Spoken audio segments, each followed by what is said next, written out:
श्री कृष्ण गोविंद हरे मुरारे, हे नाथ नारायण वासुदेवा। श्री कृष्ण गोविंद हरे मुरारे, हे नाथ नारायण वासुदेवा। भगवान के 3 धाम हैं, त्रिसर्गः त्रिधामः। एक तो भगवान का वृंदावन, एक मथुरा, एक द्वारका, श्री कृष्ण रूप में। अब वैसे भगवान के 3 धाम मुख्य कहे गए। कौन से? बोले बैकुंठ धाम, बद्रीनाथ धाम और वृंदावन। भूमंडल पर 2 ही धाम विद्यमान हैं प्रभु के, श्री बद्रीनाथ जी और श्री वृंदावन धाम मुख्य रूप से। क्योंकि एक जगह भगवान निर्गुण परब्रह्म परमात्मा के रूप में विराजमान है, तो दूसरी ओर सगुण साकार के रूप में विराजमान है, अत्यंत सरल होकर के विराजमान है।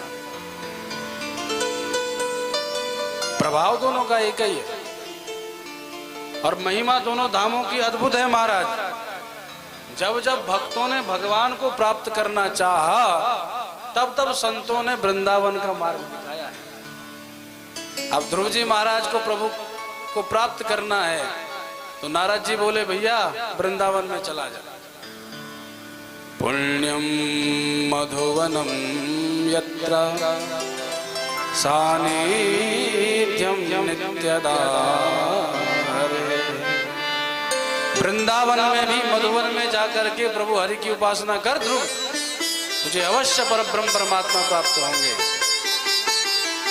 तो संतों से जब भी भक्तों ने पूछा भगवान कहाँ मिलेंगे, तो वृंदावन का मार्ग संतों ने दिखाया। और जब भगवान से किसी ने पूछा कि प्रभु अब आप बताइए, आप कैसे हमें मिलेंगे सदा के लिए, तो भगवान बोले कि गमिष्ये दयितं तस्य बदर्याश्रम मंडलम।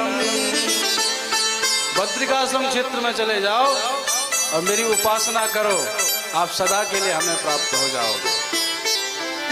ये अद्भुत महिमा श्री बद्रीनाथ धाम और श्री वृंदावन धाम की है।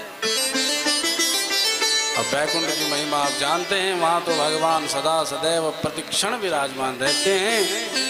जब जीव के पुण्य बढ़ जाते हैं, कर्म बंधनों से छूट जाता है, तो यद्गत्वा न निवर्तन्ते, सदा के लिए बैकुंठ को प्राप्त हो जाता है। तो भगवान के 3 धामों का जो भी आश्रय लेते हैं, उनका जो यह संसार चक्र है छूट जाता है, सदा के लिए भगवान को ही प्राप्त हो जाते हैं। ऐसे उन परब्रह्म परमात्मा सच्चिदानंद भगवान को हम प्रणाम करते हैं। सत्यम परम धीमहि।